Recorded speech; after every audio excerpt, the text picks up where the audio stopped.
En vue d'accroître un partenariat solide avec les peuples autochtones des territoires du Nord-Ouest, le gouvernement fédéral a annoncé l'octroi de 5 millions de dollars à une société minière 100% d'aînés. C'est la Denendeh Exploration and Mining Company qui bénéficiera de ce financement.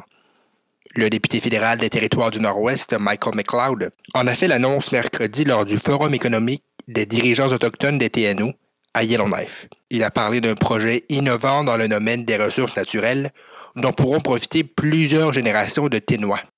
We need thoughtful collaborations between industry, indigenous leaders, and all orders of government if we're to realize our full potential. If we are to create the hundreds of thousands of jobs and economic prosperity that is very much within our reach. Nous avons besoin d'une collaboration réfléchie entre l'industrie, les dirigeants autochtones et les différents paliers de gouvernement pour réaliser notre plein potentiel et créer des centaines de milliers d'emplois, a soutenu Michael McLeod. Dans son allocution, le député a également fait valoir le rôle du Canada dans le contexte de la transition énergétique mondiale et l'opportunité économique du pays dans cet objectif. Selon lui, la stratégie canadienne sur les minéraux essentiels favorisera la croissance économique, la compétitivité et les partenariats autochtones.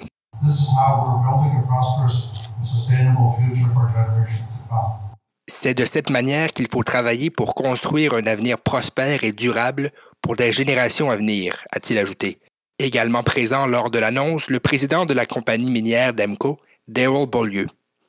Celui-ci a tenu à remercier le député pour son annonce, soulignant à quel point il était important pour le gouvernement d'assurer la subsistance et le développement de la planète.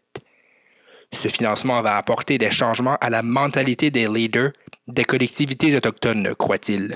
Former chiefs for 20, 30, 40, 50 years ago always said, the land is our bank. Feeds us, we're hungry, it houses us. Ces leaders ont longtemps dit que notre terre est comme notre banque. Elle nous nourrit, elle nous loge. Et nous étions probablement les premiers mineurs, mentionne-t-il. Il a conclu en faisant valoir que la réconciliation économique entre le Canada et les Premières Nations doit d'abord passer par un respect de la propriété autochtone et le développement des minéraux essentiels. Daniel Biru pour Médias Ténois, dans le cadre de l'initiative de journalisme local.